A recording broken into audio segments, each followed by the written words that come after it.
I am good for the red story because this is interesting to me.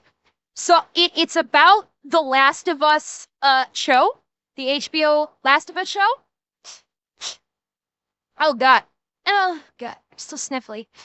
Um, so it's about the Last of Us HBO show. Now, full disclosure, I have not seen any of the Last of Us show.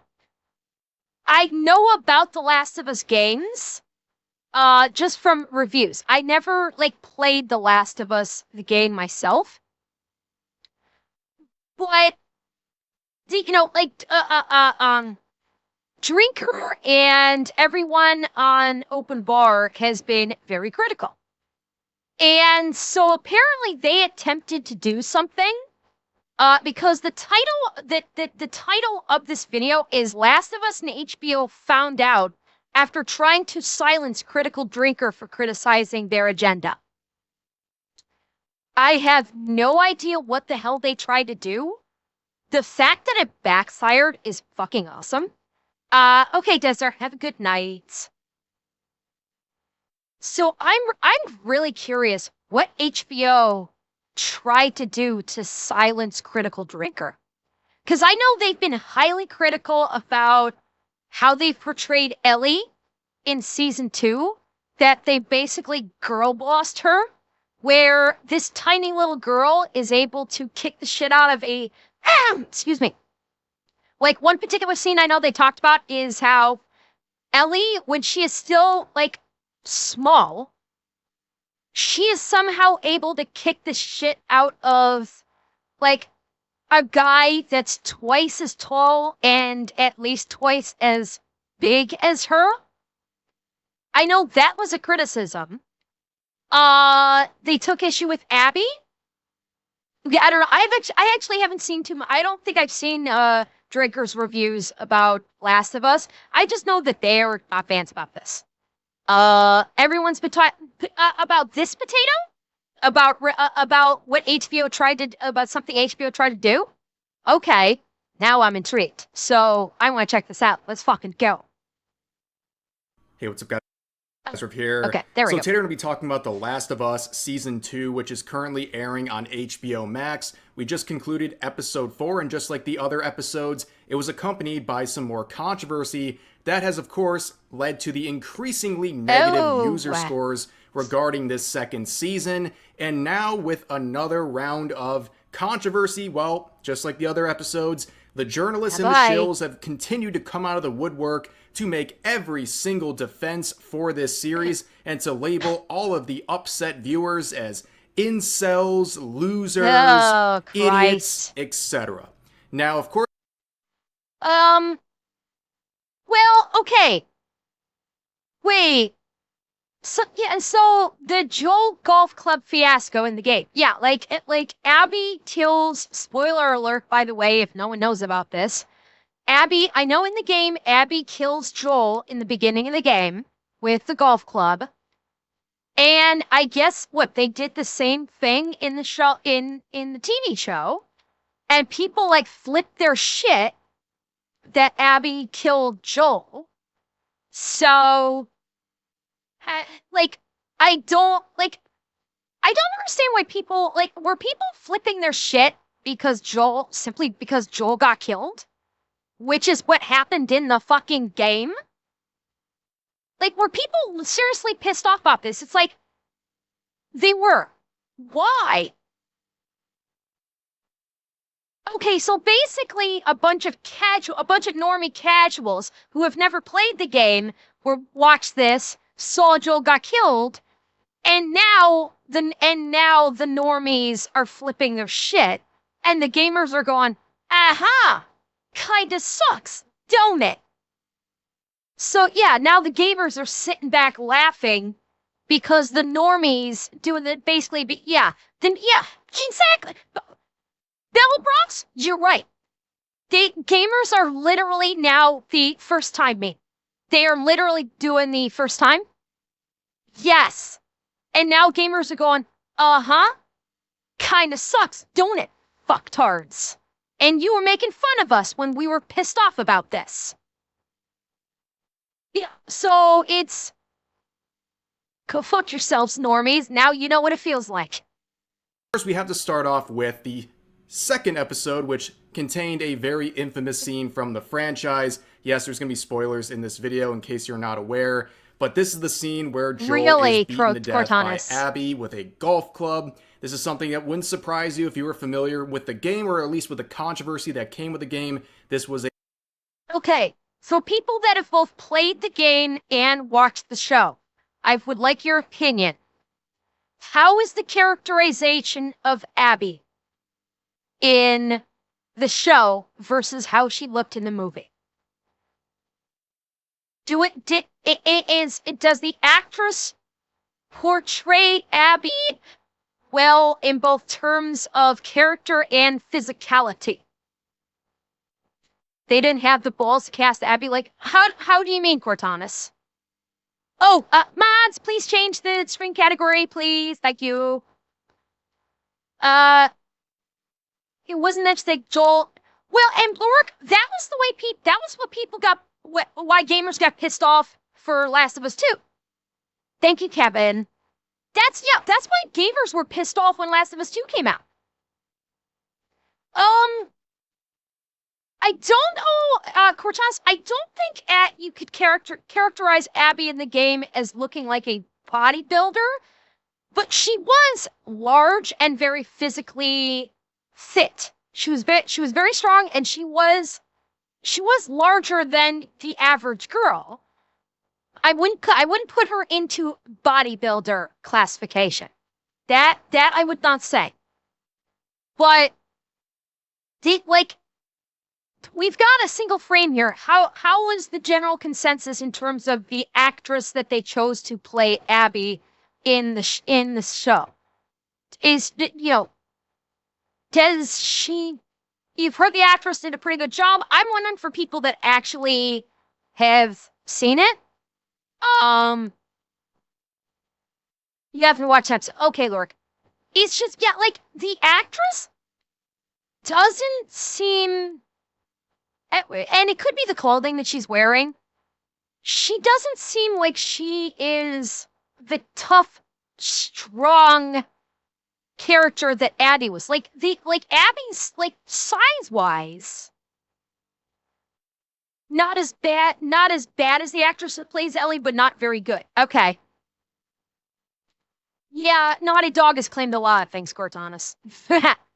a very heavily disliked scene. People were not happy with this, and the people who have seen or played the game before, when they watched this second season, they knew this was coming. They were maybe hoping they would go a different direction with this, but obviously that was not the case. And then for everyone else who was watching this episode, the sort of normies, the people who were not familiar with the video game or the controversy surrounding it, they were blindsided by this, which is not too surprising, even though they tried to humanize characters like Abby a lot more in the series than they did. That is something that I did hear, is that there was more screen time with Abby leading up to this event that supposedly offered her more character development and context for why she did what she did. You guys that have seen the show, you guys can tell me if that's correct or not. If they gave her some more screen time and character development leading up to this, that might have helped in a small way, perhaps. In the video game, and people were not happy. Overall, people were very upset about this decision because to many, Joel was the most interesting character in the series for them, and they thought Pedro Pascal was doing a great job and was the anchor of everything going on with this show. However, Neil Druckmann, he said they nailed it, right? He said they were able to successfully recapture the moment of Abby and Joel's confrontation. I mean, yeah, they did. People were disappointed, just like the first time. I don't really understand what he was expecting here, but it seems like they want to stick with the core of what the video game was doing, and this is an example of that just not Although, okay, they wanted to stick with the core of what the video game was doing. Last of Us 1 players, I have a question for you. I have a legitimate question for you because I do not know. In The Last of Us 1, was there a gay couple featured in The Last of Us 1? And that is a legit question because I don't know. That is why I'm asking. Because I recall hearing that in at least one of the episodes, there was a gay couple prominently featured in one of the episodes. Yes, there was? Okay. Not as major character. Okay. So HBO took that gay couple that was a minor little thing, and would it be fair to say that HBO basically, well, in the game, Refn, I'm inquiring if there was a gay couple in the game in Last of Us 1. And people are saying that yes, there was. They didn't explicitly say it, and they had a totally different dynamic. So basically, HBO took that kernel of a potential gay couple in The Last of Us 1 and blew it up to full-blown gay couple for the TV show. And I suspect that's why gamers who are familiar with the storyline of Last of Us 2 were hoping that, well, they did this whole thing with the gay couple in Season 1, so maybe they'll change things up with Joel's death in Season 2. So, okay, so he found his dead partner, told Joel it was his partner, and that was kind of it. So, like I said, they took that kernel and they exploded it into major characters in the show. And I think that's why they were hoping that because they did that in Last of Us Season 1, they were hoping they would do something similar in Last of Us Season 2 with Joel. That's probably what they're hoping for. Obviously, it didn't occur. Translating into anything really positive. Also, again, with Neil Druckmann, you have to revisit Intergalactic. This is going to be an absolute disaster, but just wanted to remind you guys that this is coming down the pipe for Naughty Dog. But, of course, as soon as that episode started getting flack and negative reception, the journalists came out of the woodwork to start making here we go. defenses for this series and to attack any of the people leaving negative reviews. You can see this absolute banger of an article unpacking the toxic troll backlash to The Last of Us Season 2. There's this one little life hack that no one ever talks about. I practice it regularly.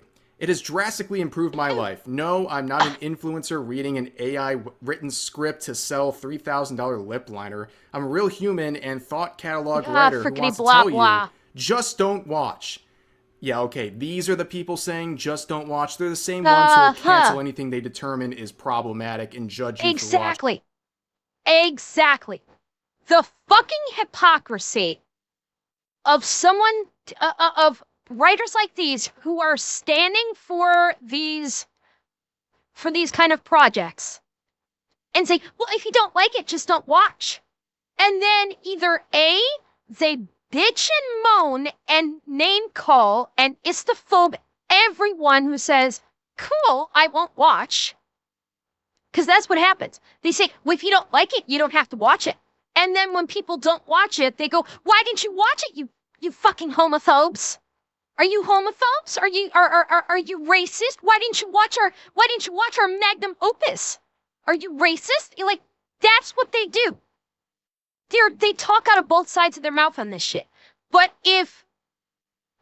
God forbid a product comes along that they don't agree with because they say, oh, it's this or it's that, and it goes against their ideology. They say, this should be removed from the market. This should have never seen the light of day. It's like, they want their fucking cake and your take too, is what it boils down to. So anytime someone pulls this bullshit, particularly a journalist, that says, well, if you don't like it, don't watch, the immediate response should be, go fuck yourself. You sanctimonious asshat. Because they're just using this as an excuse to then yell at you later. You literally can't win with them. That's why it's best to just basically consider every fucking one of them morons. And people that are just like, they are the beast that cannot be fed. They do not take their own advice on that. But anyways, they say, yes, that's the life hack. If you don't like something, don't watch it. You don't need to watch the entirety of the episode of the show you don't like. you also don't have to watch the rest of the series after that. In fact, you don't don't even need to bitch. register for a Rotten Tomatoes account and then write 3-paragraph reviews on the show's Rotten Tomatoes page. You can just not watch. You can close the tab on your browser or TV, open. Okay, I'm going to issue a challenge to every fucking entertainment journalist out there. I'm going to issue you a challenge that you cannot win. Unfortunately, this is a guaranteed win for me. Every fucking entertainment journalist out there that likes to say, if you don't like it, don't watch. Cool. If you want to put that in your articles and tell people you don't like it, don't watch, fine. When the entertainment product that you are standing for, that you are promoting, that you are running defense on, tanks like a motherfucker because people didn't watch it, you shut the fuck up and don't say a word.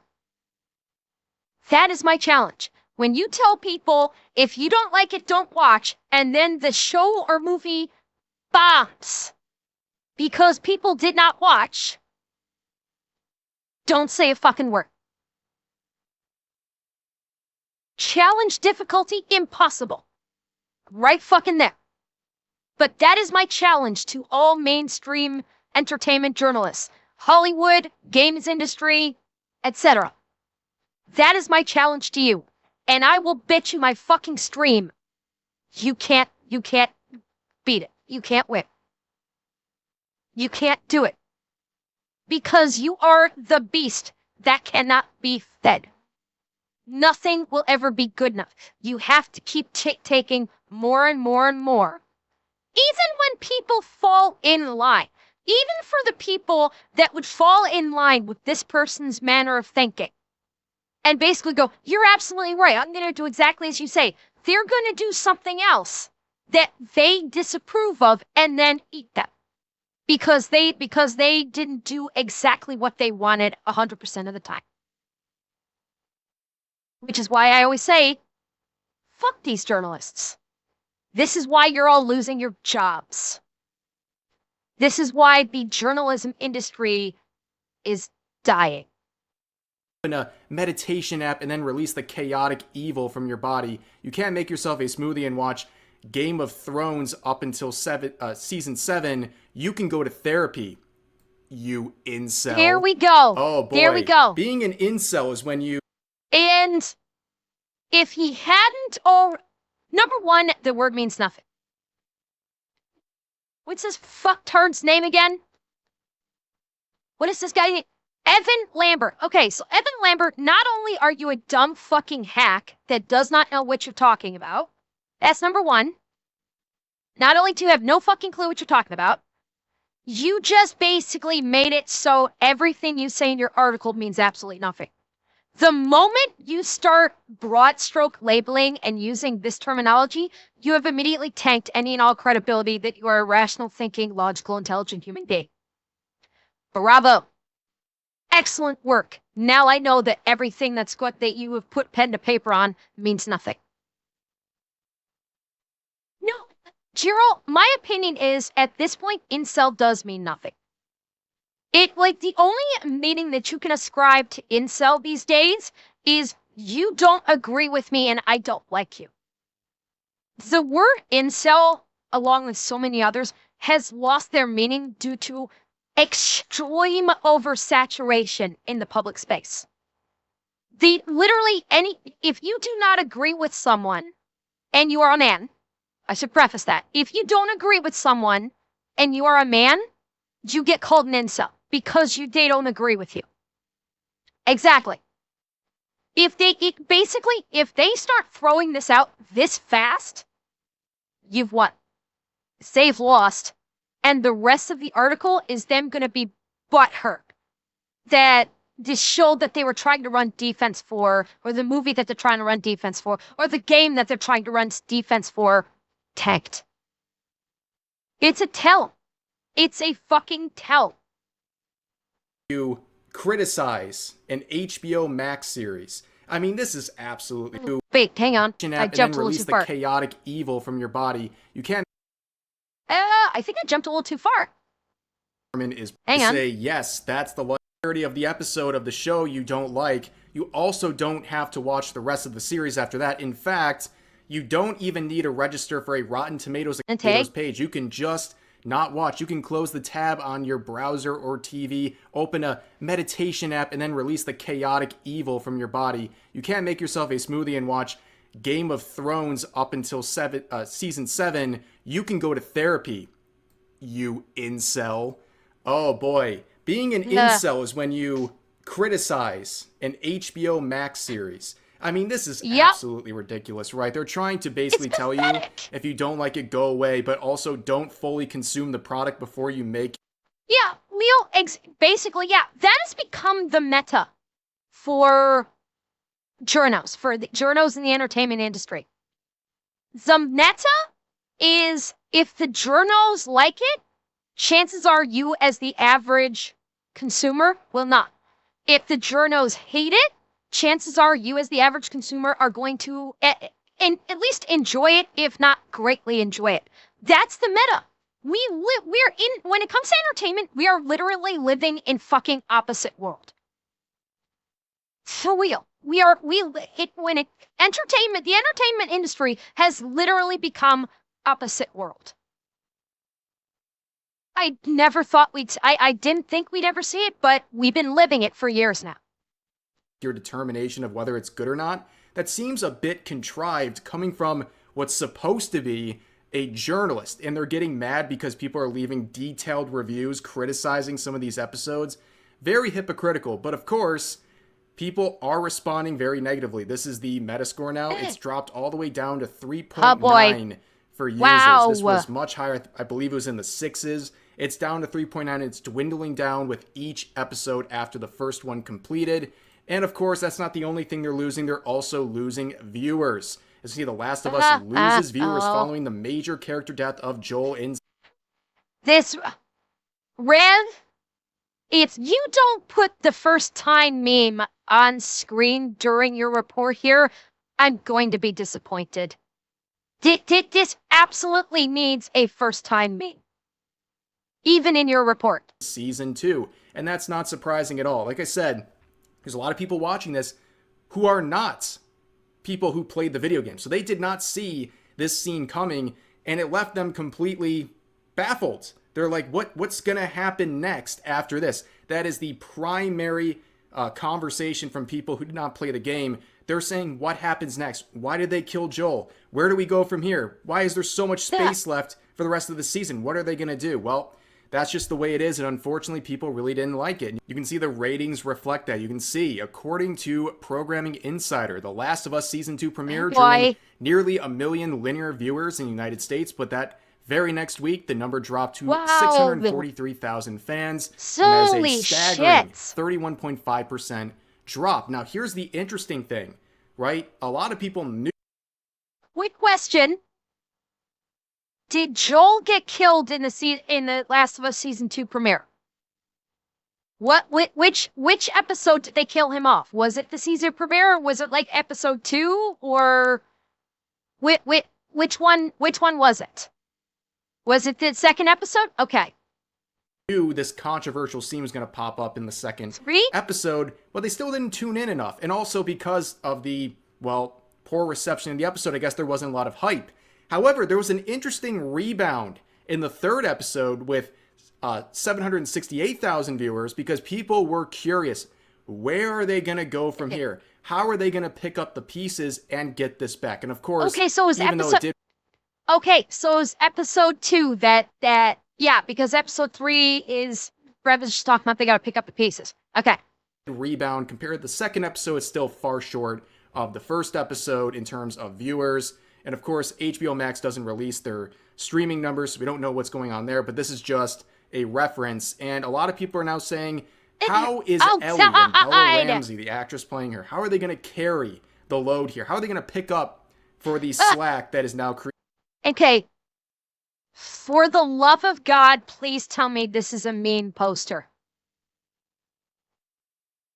Please tell me this is a fucking meme poster. Like, this is a kind of terrifying, honestly. No.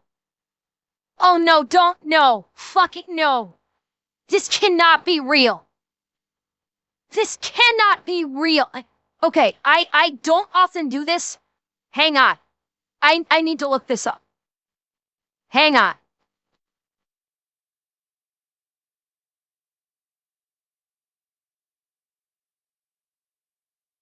Come on.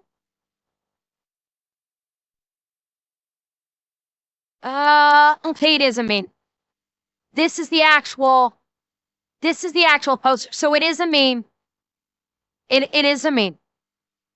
Yeah, and you can tell now that I'm looking at the smoothness here, the way this is smoothed out, and and you're not seeing the pores. Look at the difference.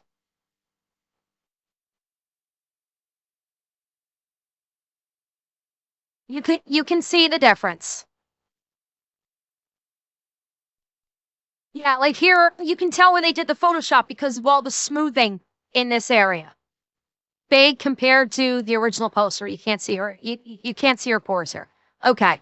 No, I'm not saying that the actual poster looks good either, but it's not this bad. It's not that bad. Created because Joel is gone. And I always find this funny. I see a lot of these Photoshop pictures of Ellie, and it's like, do you even have to Photoshop when, like, these are real shots from the show? I mean, I've seen this still frame. I have seen this still frame on Twitter, and this one I know isn't Photoshopped. This is legit. Look, that face! It's that fucking face! Oh my god! That is just so bad. That is so fucking bad. this is crazy. But anyways, the big focus now, since Joel's gone in the latest episodes, is the romantic relationship between Ellie and Dina. And here's the thing. It's like... Yeah. Thank you, Golden Dragon. And I forgot to turn my alerts off, didn't I? Thank you, Golden Dragon, for the tier 1. Yeah, they had to try to make something to fill the void here, but wait, hang on. And Dina, and here's the thing.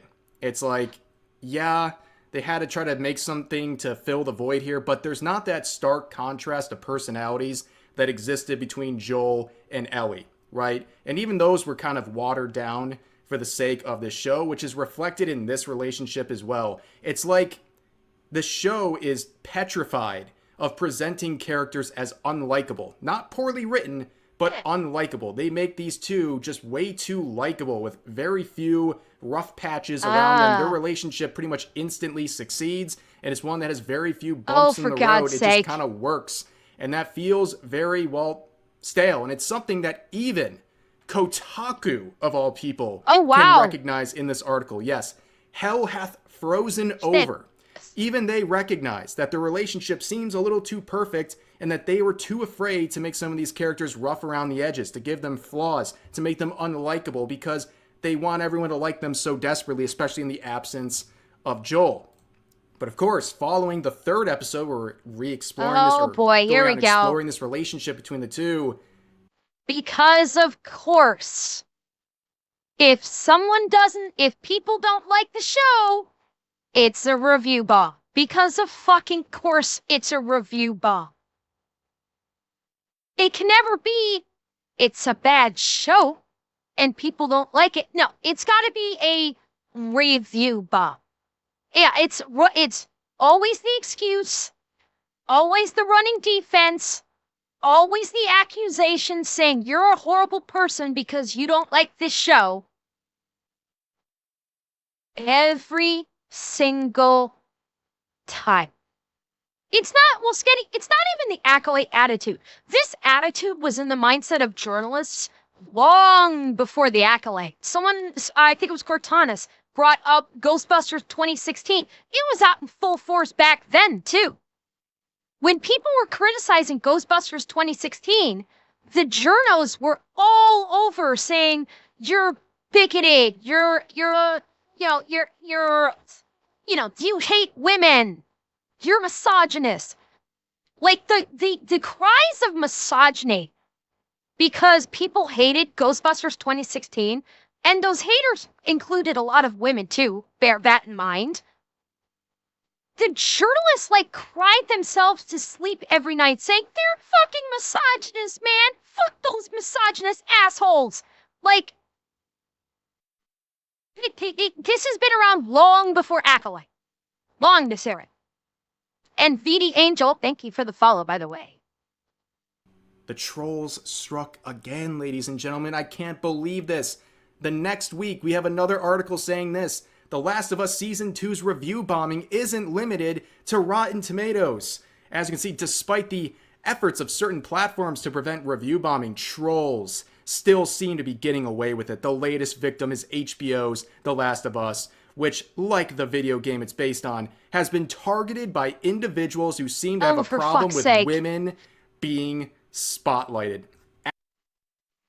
The lie detector test determined that was a fucking lie.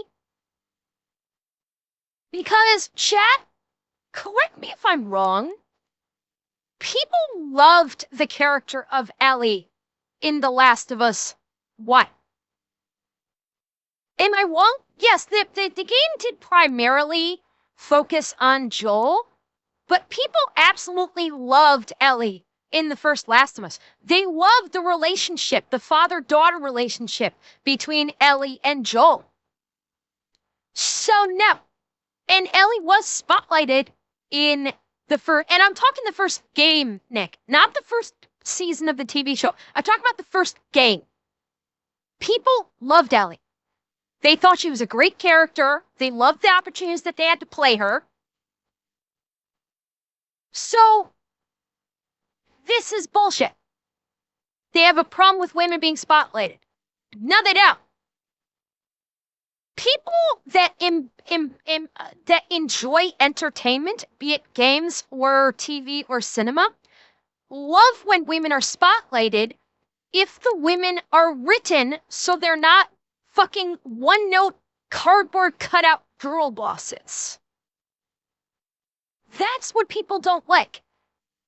But of course, the journalists don't fucking care. The journalists want you to just guzzle down the slop and say, yes, delicious, give me more of the strong female character that don't need no man and is perfect in everything the moment before she even exits the womb, she is perfect. That's what people don't want, and that's what people criticize, and that's what the journalists stand for. That is what they run defense on every fucking time. The Mary Sues. The bitches that were not written that ways for you to hate them, but they're not the hero of the film or the show. This is, they don't like the female characters who are written like absolute cunts. And they're supposed to be the hero of whatever entertainment you are viewing. Yes, people have a problem with it. And yes, Kaibo, I've heard that. I've heard about how Emily Blunt will flat out reject a script if her role is described as a strong female character. I have heard that. Oh, Sliget, they've already ruined it, apparently. From what I'm reading, they've already ruined it. Absolutely amazing. No accountability for anyone in this situation as long as they're a woman or a minority, because journalists don't want to allow any criticism against them. And I think that's infantile. You're infantilizing these actresses. Here's the thing. I don't think any of these actresses that we're talking about here are bad actresses. I think they're fine. It's just the writing isn't good for season 2. That's the reality, and that's why people are not feeling this show as much as was intended. Okay, while I haven't seen the show, I will take Reb's word for it that it's the writing is atrocious. I'm sorry. This character doesn't look like Ellie. Or this actor. This actress doesn't look like Ellie. Okay, did Ellie, she looks too mannish to be Ellie. Ellie was, tough. In The Last of Us 2, they did make her, tougher. She wasn't that she had evolved as a character from the first Last of Us, but she looks mannish, and Ellie did not look mannish in the game. She did not. She looked young and she looked feminine. Even in The Last of Us 2, where she got tougher, where she became like a ruthless killer in The Last of Us 2, she still looked feminine. And Beetle Rocks, you're not wrong. I can see where you would think that. She does have that a bit of that look to her. But that's not a criticism. You know, this is the actress's face. I'm not going to say that, oh, this actress sucks because because of her physical appearance, that she looks like she may have a mental illness. It's because I'm sure she doesn't. And it's not a criticism on her acting ability either. She just, from a visual standpoint, she doesn't look like she would fit the role properly. She doesn't look like she fits the role of Ellie. Flat out. That's just it. Not everybody, when you are adapting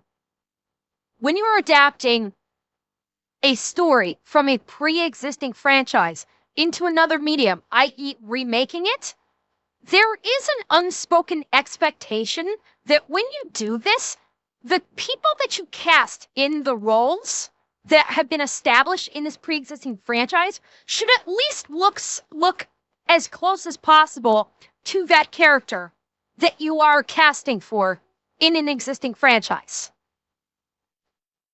This actress does not look like Ellie.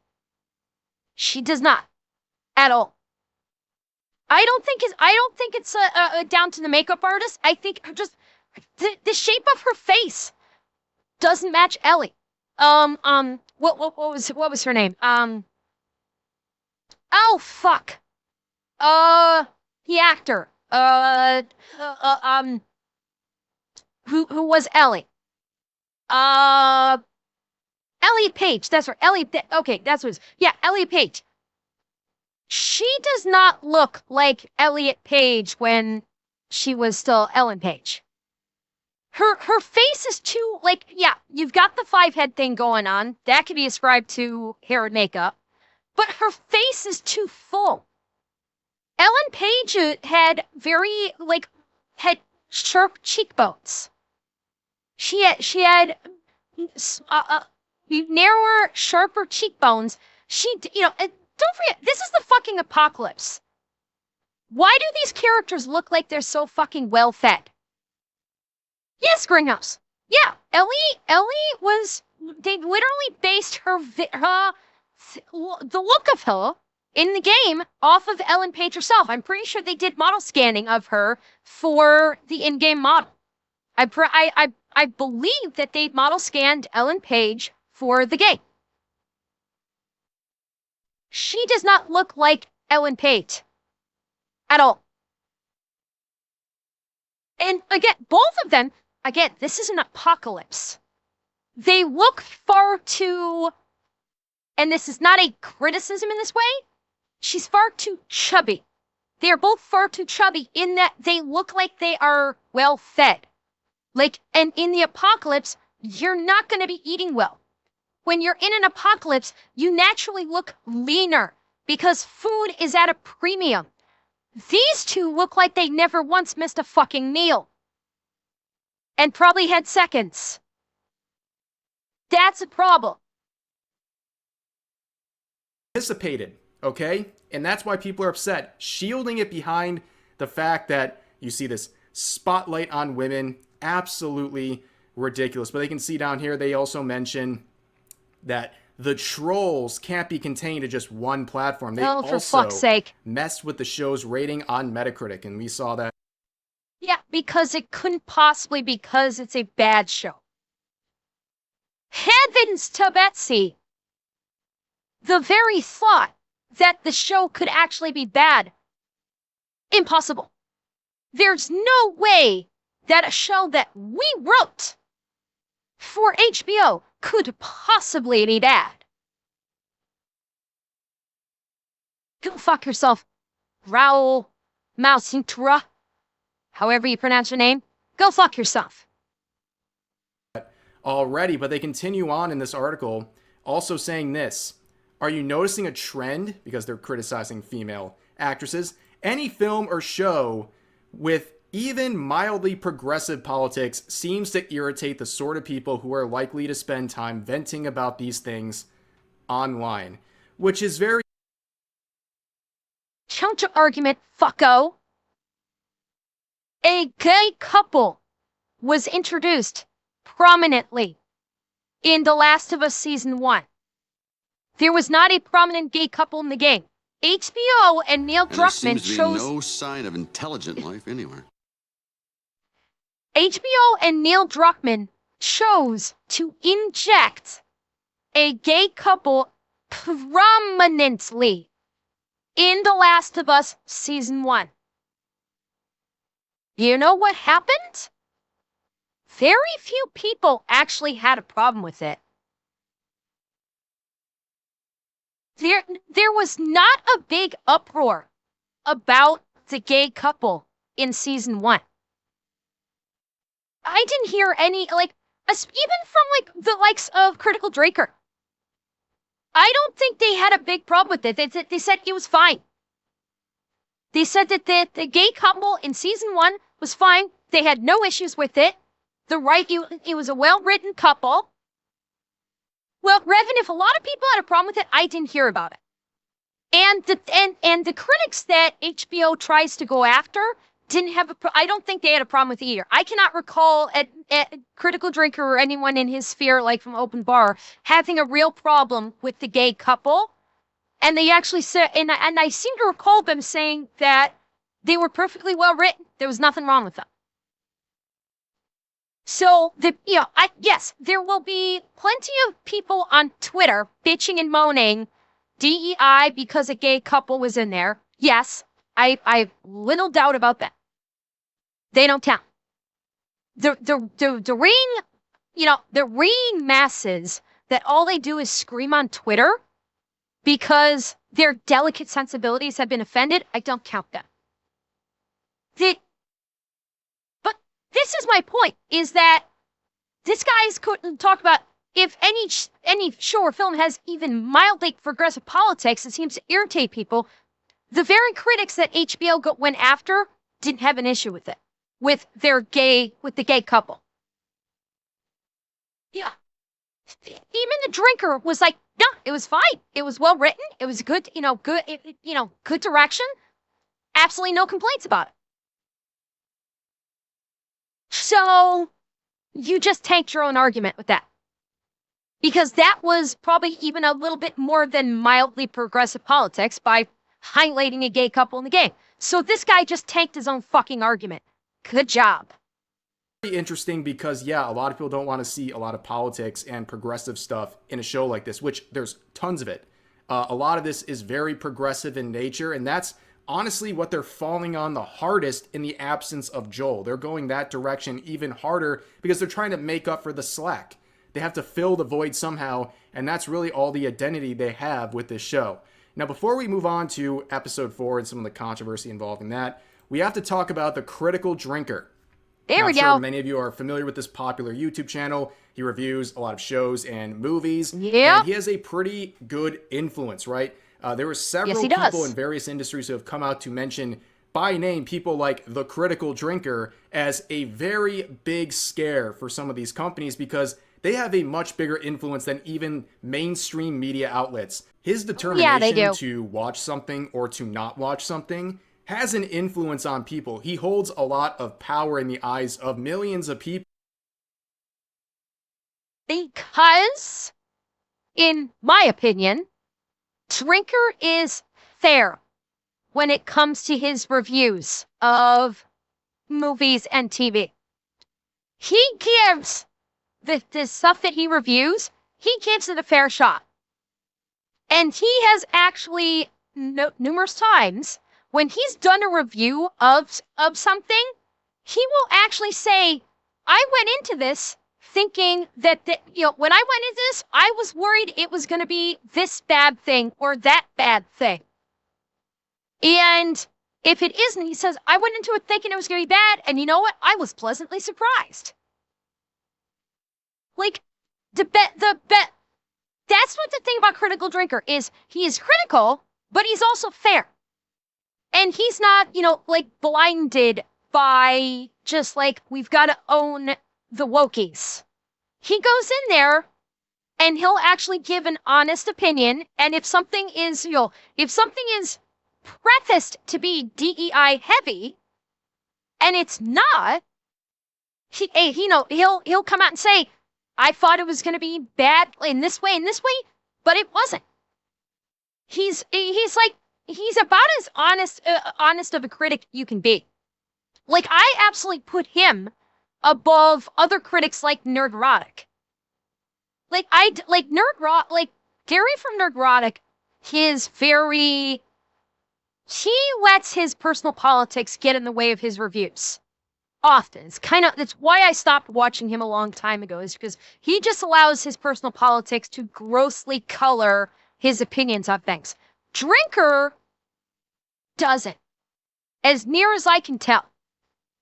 He will just be open, forthright, and be honest about the whatever it is that he's reviewing. And he will give it a fair shake. He will actually give everything that he reviews a fair shake and just lay it out straight. And that's why he is respected as a reviewer. It's why a lot of it's why multiple news agencies like Pierce Morgan has Drinker and Gary on his show fairly often to offer commentary about various things that are happening in Hollywood. That's how leveled up he's become in the in the reviewing sphere. That's why he's probably the one really good entertainment journalist that's out there right now. People who will take his advice at least to some level of seriousness. And that is a lot stronger of an impact than the mainstream media, who can't be trusted in any sort of a way because they're paid shills or they're a bunch of woke activists. You can't trust what they're saying, but people see some honest reviews from people like the Critical Drinker, and they take them very seriously and actually hold some weight to his opinion. Now, why are we talking about him? Well, he got hit with a copyright strike from Home Box Office Inc., which of course would be HBO. But of course, with any of these, there's always the possibility someone is impersonating them. But in this case, that doesn't seem to be what's going on. In fact, the Critical Drinker would call this out directly on X here if it ever loads for some reason. What are we doing? Hey, at HBO, are you guys going to unblock my Last of Us video or continue to shamelessly abuse the YouTube copyright system like a bunch of pussies? Because really, you're just proving how afraid you are of actual criticism. And lo and behold, wouldn't you believe it, after he spoke out, it's magically back. And that's exactly how it should be. This is why people should speak out against this stuff and rally behind people being suffering the abuse of the copyright system by these big companies who are afraid of being criticized.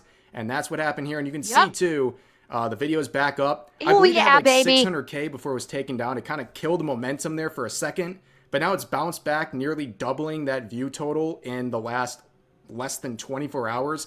And if you scan through the video or watch it yourself, there is nothing here that is not fair use. I mean, he's been doing this for years and years. Do you think he doesn't understand the copyright system? What he's doing is transformative reviews with clips playing in the background as he is allowed by YouTube. Yes, he is. Unfortunately, they... And hell, most of the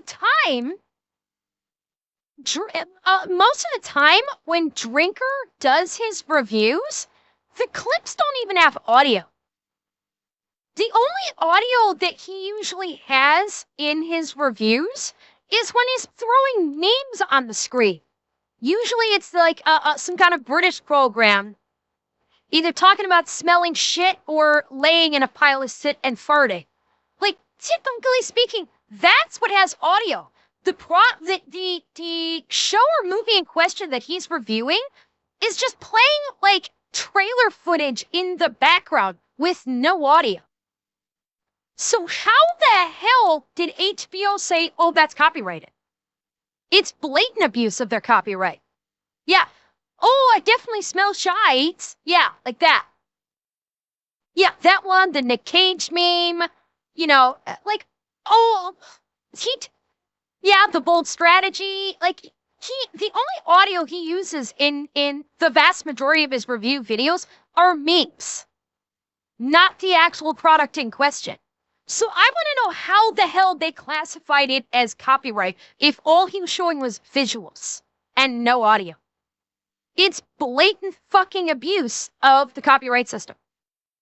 Abuse the copyright system and take down this video, and it's not too surprising because Naughty Dog has done this before. They're infamous for taking down YouTube videos that are critical of their franchises. They've even struck down people who are simply talking about their shows, not even showing clips in the background or using transformative commentary like that, just people talking about the show like I am in this video without playing actual clips. That's how insecure they are about criticism.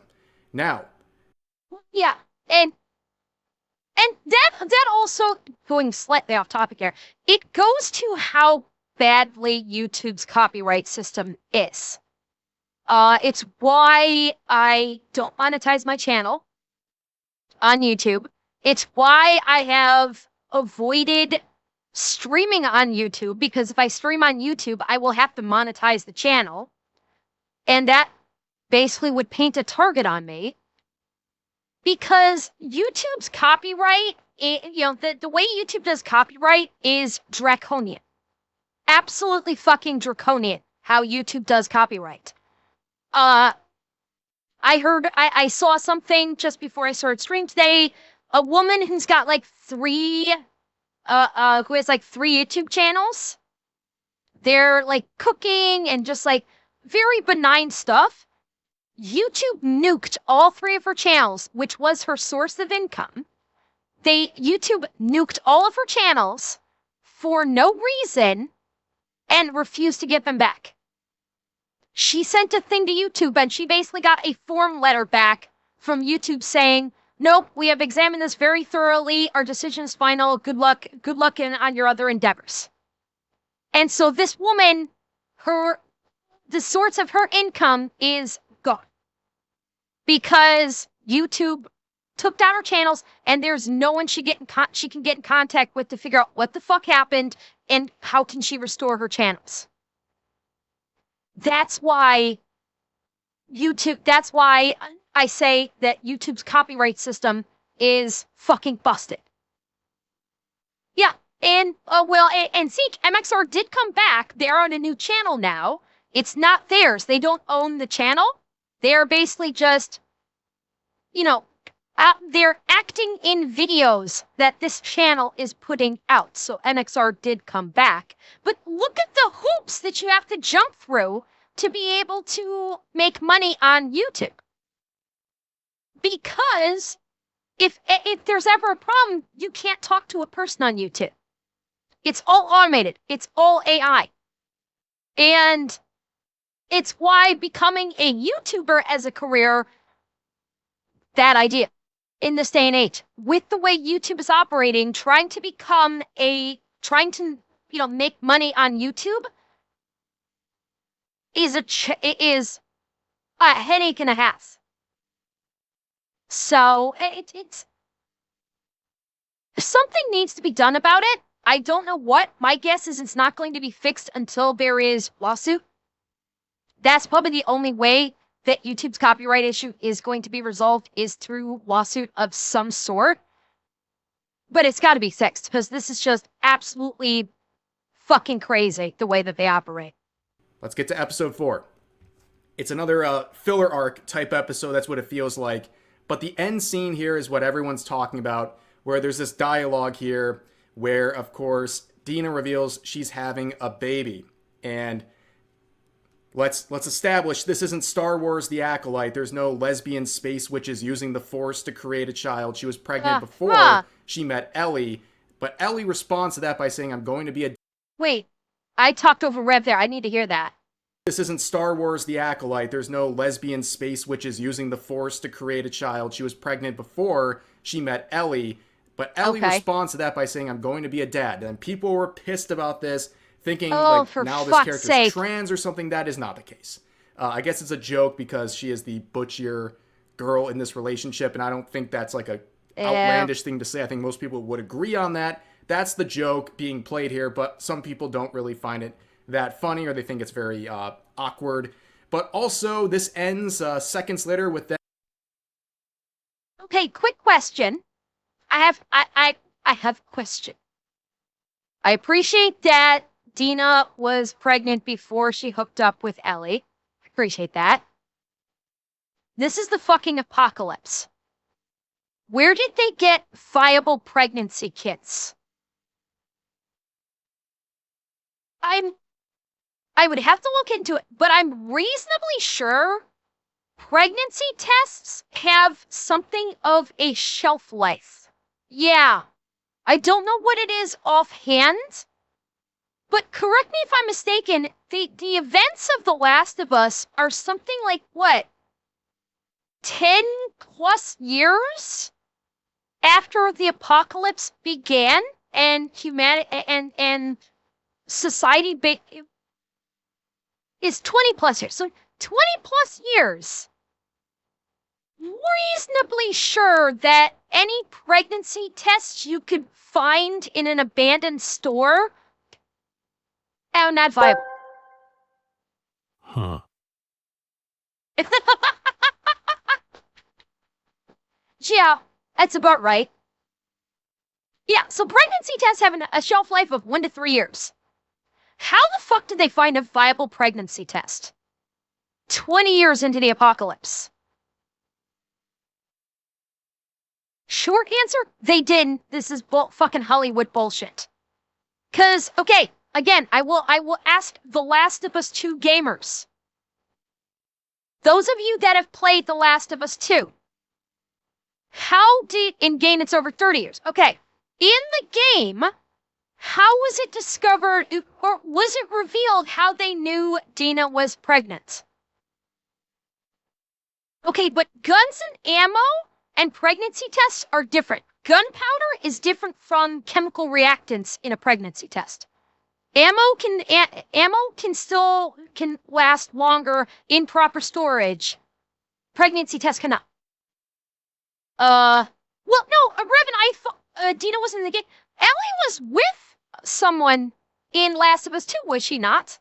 I recall seeing a scene with Ellie and another female character, and that female character had an infant. So I thought she was.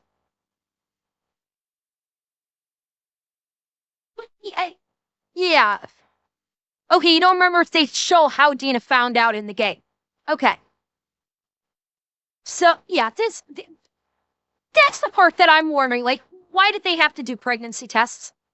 Why, seriously, none of them were. It's a nitpick. I understand it's a nitpick. That irritates me, though. Them rolling around on the ground and finger blasting each other, like, and that's how the episode ends. And people were like, "That's a strange way to react to that set of news." But, anyways, whether you like that or not, or the direction of that episode, or what's coming up in the upcoming 5th episode this week, that's up to you. But for now, there's a lot of controversy surrounding the show. But don't worry, after episode 4. The journalists, they come and save the day once again. Oh, God. The Last of Us episode 4 is being... What's happening? Review bombed. Oh, it's being review bombed again. That's 3 episodes in a row. 3 out of 4? Oh, my goodness. Yeah. But this time, it's not review bombed by incels or anything like that. It's being review bombed by idiots. Yes, you're an idiot. If you don't like this episode, they're going with old school name calling. Have these journalists considered, maybe, just maybe, people don't like this show. Maybe, just maybe, following Joel's Heaven death forbid! and everything that's transpired. Well, Rovo, Reb said something about like Dina apparently got knocked up. She just didn't know she was knocked up before she met Ellie. He said that as a preface that she had been knocked up, and was not aware that she'd been knocked up prior to meeting and getting together with Ellie. So by the time she was with Ellie, she was already pregnant, probably like maybe like, you know, to the point where she maybe wasn't experiencing morning sickness yet or, you know, showing or anything like that. Since then, maybe the show just isn't hitting the same way. Is it really that crazy? Well, unfortunately, these journalists have an agenda to push. They're activists. They will do anything to protect it. Oh, and by the way, notice the subtitle here. It's Bill and Frank all over again. What I'm presuming is the gay couple from season 1. Which again, I will point out, yes, a bunch of fucking morons on Twitter probably read and scream saying, ew, you're putting DEI in it, ew, ew. But people like reviewers like the critical drinker who will say that shit out in a heartbeat if it's completely unwarranted and is clearly pushing an agenda. Drinker thought that the thing with Bill and Frank in season 1 was fine and it was done well and he had no issues with it. So already you can see this Kate Harold. This is an agenda piece. Again, Kate Harold is just going to fucking and whine and bitch that this TV show that she sucked however much dick for to get access, or maybe she licked some coochie to get the access, who the fuck knows, is upset because the show that she worked to get access for, people fucking hate. And so all of that oral work went to waste, perhaps. The show because it's checking a lot of boxes for them, and that's what they're rolling with. And unfortunately, they look like a bunch of, you guessed it, idiots. But that's going to do it for this video. As always, feel free to share your thoughts about today's topics in the comments section down below. Hope you guys enjoyed the video, and I'll see you next time.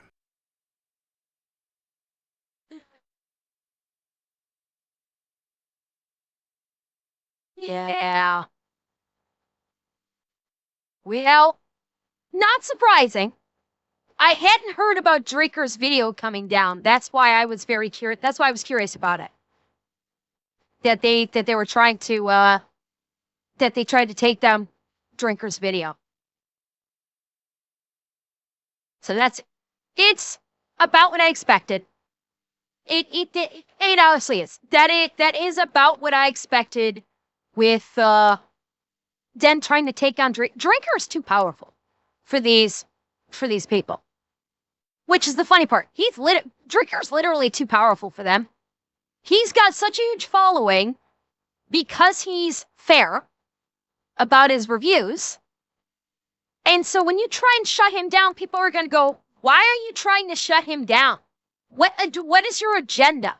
And by trying to shut down Drinker, they expose themselves even worse than any way he possibly could have. And yes, Zip Ties, it did. That was one of the major criticisms of Last of Us 2: The Game was Joel's death. That was indeed a major criticism of the game and clearly of the show too.